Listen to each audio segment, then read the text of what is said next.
Be Me 29F, lead brand strategist at Brighton Hollow, a little boutique creative shop in Portland office is in the Pearl District. Make like $96,000 a year, and everyone acts like that's poverty in this city. Perks are unlimited PTO. You get side-eyed for using, a nap capsule, and cold brew/kombucha on tap. Do maybe 2 hours of real work a day. If a client is screaming, rest of the time is ideation translation. Doom scroll. TikTok for insights, sip oat lattes, and gossip in Slack. I'm basically the queen bee of strategy. My inner circle is the Coven, Riley, 27. F runs social, Jess, 25. F is junior copy. We don't run this place because we print revenue. We run it because we police the vibe. We decide who's problematic and who's an ally. Boss is Deb, 54. F, VP of Obese, permanently exhausted, just wants to hit retirement without a lawsuit or a PR crisis. She's terrified of us. She knows one wrong pronoun or one accidental microaggression, and we'll cook her in the anonymous engagement survey. Life is good, then summer hits intern season. Usually we get a fresh batch of comm majors from PSU or UW bright-eyed girls named like Haley, Paige, Lauren, all trying to become girl bosses. Like us, we treat them like personal assistants with Canva. Accounts they fetch our sweet green style salads, organize our Pinterest mood boards. We pay them in exposure and mentorship, perfect ecosystem. Until this year, HR calls a mandatory team sync. HR manager is Diane, late 40s, dead behind the eyes, hates fun. Like it's a personal enemy, she reads off a script about diversifying the talent pipeline, says we need to pivot toward data-driven insights translation. Someone higher up wants dashboards instead of vibes. She announces we hired from the computer science department. This time me and Riley exchange a look, instant telepathy. Oh God, enter the new intern. Connor, 22M, walks in like he's stepping into a boss fight. Faded black hoodie with rust on it. I assume the metal band? Nope. Speak quas pistas. Bolsiai. Coding language, baggy jeans that have never met a tailor in their life. Chunky gray New Balances, gray on gray backpack that looks like it contains his whole existence. He is the exact opposite of our office. Aesthetic. Doesn't smile, doesn't do the little social dance, just stands there with his hands in his pockets. Hey, he says, I'm Connor, back-end analytics intern. Voice is low and flat like he's reading patch notes. No enthusiasm, no upward inflection, red flag immediately. So I decide to establish dominance. Hi, Connor. I do the big friendly smile that hurts my face. I'm the senior strategist here. We usually start with a vibe check. What's your Enneagram? He blinks slow, like a reptile calculating if I'm edible. I don't know what that is. Riley audibly gasps like he just said a slur. You don't know, she whispers, scandalized. I keep smiling, teeth clenched. Okay. Well, we're big on emotional intelligence here. So, just keep your energy open, yeah? He nods once. Sure, then immediately goes, where do I get server access? I point him to the corner desk near the printer. The exile desk he walks over, sits down, unpacks, pulls out a laptop. Not a MacBook, it's a thick black brick covered in penguin stickers and weird logos. Nobody recognizes he opens it and starts typing instantly. Clack, clack, clack, clack, loud as hell. Mechanical keyboard. In an open-plan office, the sound slices through our lo-fi playlist like gunshots. I open our private Slack channel, Project Valkyrie, me, OMG, the noise, Riley. I'm literally recoiling. Jess, he looks like he moderates a Discord server. Riley, he's manspreading into the auditory space. It's violent. Jess, I feel unsafe day 3. Connor is a ghost, who somehow still makes noise, shows up at 8:15 a.m. Who does that? We roll in around 10-ish, pretending it's flex time. He stays until 6:30, doesn't come to lunch with us. We hit the artisanal taco window or the poke place. He eats a foil-wrapped sandwich at his desk. Looks like bologna or something. Sad wears huge noise-canceling headphones over his hoodie hood, like he's in a bunker, somehow has 3 monitors set up already. The corner desk looks like NASA. Now I decide it's my responsibility to fix the culture. Fit. I'm basically leadership. I walk over holding my matcha like it's a royal staff. Tap him on the shoulder. Nothing tap. Harder. He flinches, slides one ear cup off. Yeah? Hey, buddy, I say, leaning on his desk like I own it. Full invasion of personal space. Just a heads up, we have a no headphones policy during collaboration hours, 10 to 4. Meanwhile, I literally have AirPods in right now, playing a true crime podcast, but rules are for people who look wrong. He goes, deadpan, I need to focus. The database schema is a mess. Easy us. I'm refactoring it. I blink. Right. But we prioritize connection over output here. I put on my best HR voice. If you're siloed, you're not synergizing. We need you present. He just stares at me, eyes dark, tired, unblinking, then says, if I get pulled out, I lose flow. It takes like 20 minutes to get back into the structure. I do the little dismissive laugh. Maybe you should work on multitasking. Soft skills are as important as whatever this is. I gesture vaguely at his screen like it's witchcraft. It's SQL, he says. Gazoo night, I joke, because I'm hilarious. He doesn't smile, doesn't even blink, just slides the headphone back on like I'm a pop-up ad. He closed disrespect, absolute disrespect. I march back to my desk. Fuming Project Valkyrie lights up instantly. He just ignored me. Me. He's refusing to integrate Riley. Toxic masculinity, coded Jess. He thinks his little code is more important than our community. Jess, we should report him. He's killing the vibe. Riley, nah, let him cook himself. Riley, nobody grinds that hard for like $17 an hour without snapping. Riley, he'll be sobbing in the nap pod by Friday week. 2 hits client crisis. Our biggest account, a sustainable luxury athleisure brand called Verdure. You know the type $135 leggings made from recycled ocean bottles sold to guilty rich moms they're threatening to walk. Deb calls an emergency all hands. She looks like she hasn't slept since 2019. Face pale, voice shaky. They want a comprehensive audit, she says. They think our strategy is fluff. She actually says the word fluff like it physically hurts her. They want hard numbers, engagement rates, conversion, funnels, attribution models across every platform for the last 26 months, cross-referenced with inventory turnover and SKU sell-through, and they want it by end of month, or they fire us panic immediately. I look at the scope, thousands of IG posts, every TikTok trend we ever chased, Shopify, sales exports, Google Analytics, logs, email, campaign, data. Normally we fake this. We screenshot some nice comments, drop them into a pastel Canva deck, say, brand sentiment is rising, and call it a day, but they want raw data, actual spreadsheets, pivot tables, math. I failed algebra twice in high school. I cannot do this. Riley leans in, whispers like it's a medical confession. My eyes literally can't do spreadsheets. I have astigmatism, Jess. I'm coordinating the summer equinox off-site. That's critical for morale. I don't have bandwidth for data entry. I scan the room, looking for a miracle. My eyes land on the corner desk, Connor hood up, typing like he's defusing a bomb, oblivious to the panic. And then it hits me, pure evil clarity. We dump the grunt work on him, if he fails, which he will, because it's insane. We blame the intern, sorry client, our temp support wasn't up to standard. Buy time if he somehow succeeds. We take credit for managing him, when either way, I raise my hand like I'm in kindergarten. Deb, I say.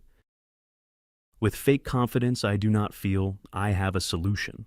This is a great developmental opportunity for Connor. He's literally here for data, right? Let him own the data collection. We'll handle narrative interpretation and insights. I say insights, like it's a spell Deb looks like she wants to cry and hug me at the same time. She turns to Connor. Can you handle an audit this size? Connor looks up finally.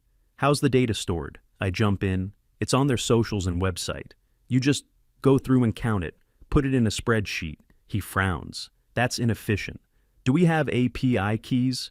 I hear jargon and instantly get angry. Don't complicate it, Connor. I snap way sharper than I meant to. Just do the work. Grind it out. Show us you have grit. He shrugs like I'm asking him to take out the trash. Fine. Send me credentials. Amazing, I say, clapping like a camp counselor. Meeting adjourned. Let's get lunch, ladies. I need something spicy and fried or I'll die.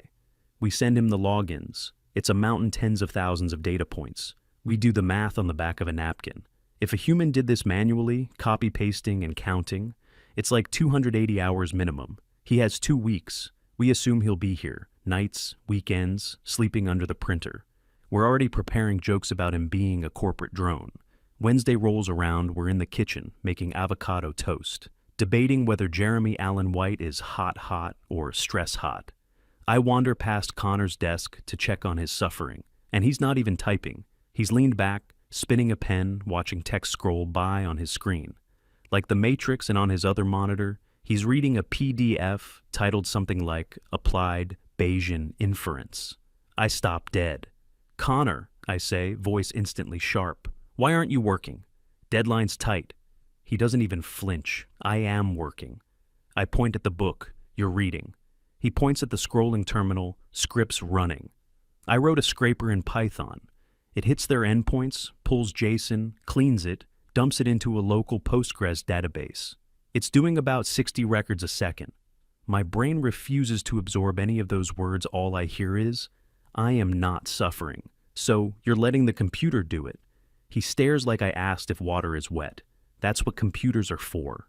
I scramble for an angle. That's lazy. The client pays for human attention. They want us to really feel the data, understand the texture of engagement. You can't get that from a script. He looks at me like I'm a flat earther in a work blazer. Data doesn't have texture. It has values, and scripts don't make typos. Humans do. I hate him. I do the offended little huff. You're missing the point. This is about craftsmanship, but whatever. If it's wrong, it's on you. I walk away before I say something reportable back to Project Valkyrie, immediately me. He's cheating. He's using bots. Me? It's going to be full of errors, and I can't wait for him to implode in the client meeting. Riley, typical dude behavior, always hunting shortcuts. Jess, no work ethic, just optimize everything over the next week. It gets weirder. Connor finishes the scraping in 2 days. Then he starts doing extra stuff we never asked for. Fixes the office. Wi-Fi turns out it wasn't Mercury retrograde. It was a router channel config issue. He automates the coffee machine to start brewing at 8:05 a.m., like he lives here. Then he sets up a dashboard on his third monitor. It tracks sentiment in our internal Slack channels. I glance over and see a graph that spikes every time we gossip. It makes my skin crawl. He's too efficient, and it makes us look like clowns. So I decide the only move left is social sabotage time to start a whisper campaign. I tell Deb in our one-on-one, he makes me uncomfortable. He's so cold. He doesn't engage with the culture. I lower my voice like I'm sharing classified intel. I think he might be, like, on the spectrum, which is totally fine, obviously. But he refuses to let us support him. It's creating a hostile vibe. Deb just exhales through her nose, that long, tired sigh of a woman who's one HR email away from quitting forever. He's an intern, she says. He's gone in a month. Just tolerate it. I clutch my imaginary pearls. I'm protecting the safe space we built. I insist. Deb looks at the clock like it personally betrayed her back in the trenches. Project Valkyrie goes from petty to organized. We stop inviting him on coffee runs. We crank music. We know he hates loud hyperpop at 10:30 a.m., like we're trying to summon demons. We start leaving sticky notes on his monitor when he goes to the bathroom. Fragile toxic masculinity. Check your privilege. Emotional labor is real. We're waiting for a reaction. We want him to snap. We want him to prove he's this angry, volatile little incel in a hoodie. But he doesn't. He just peels the notes off, balls them up, and throws them into the recycling bin. Not the trash, the recycling. Even his trash disposal is optimized. It makes my eye twitch. He stays calm, steady, relentless. Like a machine that learned how to blink. Friday hits presentation. Day client is flying in. This is the big one. Verger's VP of marketing is coming in person. Deb is basically vibrating with anxiety. We set up the conference room like it's a wedding, fancy glass, water bottles, expensive pastries. Nobody actually eats soft mood, lighting one of those fake plants that costs $300. I've got my whole spiel ready. I'm going to talk about narrative arcs and emotional resonance for 20 minutes, then I'll toss it to Connor for his little spreadsheet moment. And when the client asks hard questions, I'll swoop in and save him, prove my value as a manager. The client walks in, name tag says, Mason, 46 my. M sharp suit, the kind of guy who looks like he fires people recreationally. He takes the head seat like he owns the building. Deb looks like she's about to pass out. I launch into it anyway. Hands moving, confident voice. Full TED Talk mode. Mason, this quarter, we really wanted to dive into the soul of the brand. We felt consumer energy shifting toward grounded authenticity. He cuts me off immediately. That's nice, he says. I saw the sales report. Q2 is down 13%. I don't care about the soul. I care about the bleed. Where are we losing them? My brain hard resets. I do the thing where you open your mouth and nothing useful comes out. Well, the vibes are shifting. The algorithm is tricky. He looks bored, like I'm a child, explaining clouds. Okay. Show me the data audit, I swallow. Gesture toward the corner like I'm presenting a science fair project. Connor, our intern, helped compile the numbers. I stress intern to lower expectations. Connor stands up and he doesn't have a slide deck. No PowerPoint, no pastel charts. He just plugs that black brick laptop into HDM. Screen flickers. I don't have slides, he says. I feel my stomach drop. Mason frowns. Then what do you have? Connor? Dead calm. I built a live query tool. The screen lights up and it's insane. 3D spinning, globe, little points. Lighting up where sales came from, charts that move when you hover, filters that snap instantly, predictive lines, projecting forward like he's doing, weather forecasting for money. The room goes quiet. Connor's voice stays flat, like he's reading a grocery list. I pulled your entire digital footprint, found the bleed. He clicks a red spike on a graph. You're losing about 37% of customers at mobile checkout. Only on iOS? There's a rendering bug in your payment gateway. The buy button gets pushed off screen on iPhones. Dead silence. Mason leans forward like a shark smelling blood. A bug? Our dev team told us traffic was just down. Connor doesn't even blink. They're looking at server logs, not client-side rendering. I patched it in a sandbox to confirm. He toggles a switch. The conversion line jumps upward like a heartbeat. Returning, fixing it, recovers roughly $185,000 a month in lost revenue. Mason's jaw literally hangs for a second. You found a $2.2 million issue in an audit? Connor doesn't react to praise, just keeps going, like he's powered by spite and caffeine. I also checked influencer spend. Another click photos pop up girls who look exactly like me and Riley. Same hair, same effortless outfits, same dead-eyed brand. Smile Connor points at 3 of them. You're paying these 3 micro-influencers $4,500 per post. About 90% of their followers are fake. Bought farms out of the Philippines. You're burning money. He pulls up another view. I wrote a flagger for fake engagement patterns. You should cut them and move budget into search ads. I feel the blood drain out of my face. Riley kicks me under the table hard enough to leave a bruise. This isn't just him being smart. This is him attacking our entire ecosystem, our whole little vibe, economy. Mason turns to me. Did you know we were paying for fake followers? My throat goes dry. I start stammering. Well, influence is hard to quantify. It's about brand awareness. Even bots can create buzz. It sounds stupid as soon as I say it, like I just argued for imaginary friends. Mason doesn't even bother with me. He turns back to Connor. Who are you again? Connor, intern. Mason nods once, not anymore. Then he looks at Deb. I want him full-time on this account. I want him leading. This isn't fluff. This is actionable. Deb looks stunned, then weirdly, relieved, like someone finally handed her a fire extinguisher. Absolutely, she says, we can make that happen. Connor sits down, closes his laptop like he just finished a side quest.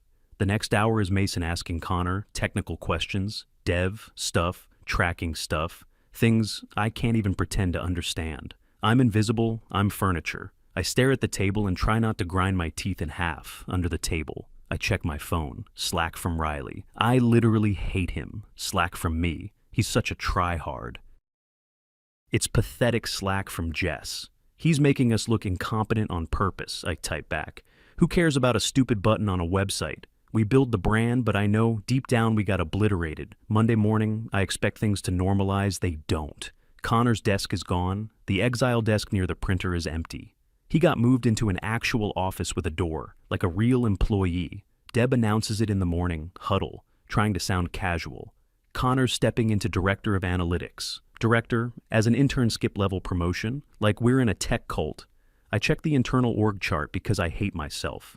His salary band is higher than mine. Now love that. For me, it shows Connor reporting directly to Deb. Then I scroll down to see where I land, and at first I think, okay, I report to him now. Humiliating, but whatever.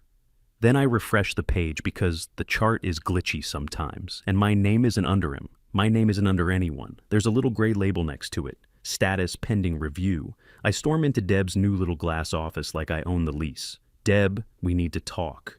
This dynamic is not sustainable. Connor is undermining my authority. He hijacks strategy meetings with his numbers. The creative spirit of this agency is dying. Deb looks up from her monitor, and she looks different. Less tired eyes, sharper, like she finally slept, because someone else is putting out the fires. The creative spirit wasn't paying the bills, she says. Flat, we've been in the red for 3 quarters. Connor's work just secured a renewal and 2 new clients in 48 hours. I scoff. So what? We're just a data factory now? What about the human touch? Deb doesn't blink. The human touch is expensive and inefficient. Then she reaches to the side and picks up a folder. My stomach does a slow drop. Speaking of inefficient, she says, Connor set up a productivity tracker on the network last week to optimize workflow. My throat tightens. That's spyware. Deb tilts her head like I'm being dramatic. It's standard corporate monitoring, and it revealed some interesting patterns. She opens the folder like she's about to read my autopsy report. You, Riley, and Jess spent a combined 42 hours last week on websites unrelated to work. She lists them like evidence in court, Sephora, Revolve, X, Reddit, YouTube. I stammer, I was doing market research. Deb flips a page. You took 4 which Gossip Girl character are you quizzes. My face goes hot. She keeps going, and you spent 14 hours in a private Slack channel called Project Valkyrie. Mocking a coworker. She slides the stack across the desk. Printed logs, actual paper, like it's 1997, and she's trying to ruin my life on purpose. Every nasty line, every joke about Connor's clothes, every plan to mess with him, every incel comment, every sticky note scheme, it's all there. Black ink, my words. No wiggle room. Deb taps the page. This is harassment. I try to grab onto anything. We were venting. It's a stressful environment. Deb cuts me off. It's a toxic environment. And we're cleaning it up. My voice jumps an octave. You can't fire me. I'm a woman in leadership. This is retaliation. I'll sue. I'll go to the press. Deb's tone doesn't change. We're not firing you for being a woman. We're firing you for time theft and gross misconduct. We have the data. Connor backed everything up. It's airtight. I choke on the name Connor, of course. Deb leans back. We're keeping strategy, she adds, but we're restructuring. We hired 2 data analysts to work under Connor. They start tomorrow. Then she twists the knife, calm as iced coffee. They're women, by the way. Women who can actually code. She points toward the door like a bouncer. You have 1 hour to clear your desk. Security will escort you out. I walk back into the open plan, like I'm in a dream. Riley and Jess are already packing both, crying mascara streaking down their faces in ugly black rivers. Riley is full sobbing. They can't do this. I have a lease on a Model Y. Jess is practically screaming, I'm gonna cancel them on TikTok. I have 4,000 followers. They'll regret it. Everyone is watching reception design, team account managers, pretending not to stare, and nobody looks sad, nobody looks sympathetic. They look relieved, like the bully finally got suspended and the whole class can breathe again. I grab my little desk shrine, RBG, figurine framed, quote, print, that says something like, boss up, in cursive. My stupid girl boss, mug hands shaking. I glance toward the glass office across the floor. Connor is inside, standing at a whiteboard, drawing diagrams like he's building a rocket. Two new hires are there with him, two women in clean blazers. They're listening hard, taking notes like he's teaching a class, and he looks normal. Not a monster, not a villain, not the incel. I wanted him to be just a guy who did the work, while I played pretend for a paycheck. He looks up through the glass and catches my eye. My whole body fills with heat. I want to flip him off. I want to scream. I want to shatter the glass with my mug, but I don't move. I just freeze. Connor lifts his hand, small, awkward wave. Not even smug, just dismissive, like closing a browser tab, like deleting a row in a table. Then he turns back to the board, erases a section, writes a new equation, and I get it, in the worst way. I'm the error in the system, and he just debugged me out. Fast forward 4 months later, living in my parents' basement in suburban Ohio, because Portland rent doesn't care about my feelings. No income, no safety net, just childhood drywall, and the smell of laundry detergent I've applied to, like 230 jobs, digital marketing brand, strategy community manager, culture roles. Every interview is the exact same slow death interviewer. Your portfolio has great vibes. But what's your technical stack? Do you know SQL? Tableau? Can you run Python scripts for automation? Me? I'm a quick learner. Me? I can pick it up. Interviewer? Does that polite nod that means no? We need someone day one ready. We have a lot of data to process. They never call back. Riley is working at a tanning salon. Now Jess is trying to become a full-time streamer. She gets like 12 viewers. Half of them are bots that spam weird links. Meanwhile, I doom scroll Connor's LinkedIn because it's the only time I feel anything new. Update promoted to Chief Technology Officer at Brighton Hollow. Speaker at TEDx. Portland talk title is something evil, like The Death of the Vibe. Why data is the new empathy. Post has 50-something thousand likes, comments full of dudes cheering like it's a sports game. So true. Efficiency is respect. King behavior. I scroll and see a comment from Deb. Proud to work with such a visionary leader. I close the laptop, stare at the basement ceiling, and upstairs my mom yells down, "Sarah, did you take the trash out?" "I'm doing it now, Mom," I shout back. My voice cracks on the last word I put on my slippers, drag the heavy bag up the stairs out to the curb. It's raining cold, gray Ohio. Rain. Not the cute romantic mist people post about just wet and miserable and mean standing there. I realize something. I don't want to realize. I spent my entire 20s building a personality around a job that barely existed. I got paid to be cool, and now cool is worthless. Competence is the currency, and I'm broke. I look at the trash bag, see my stupid boss mug sticking out.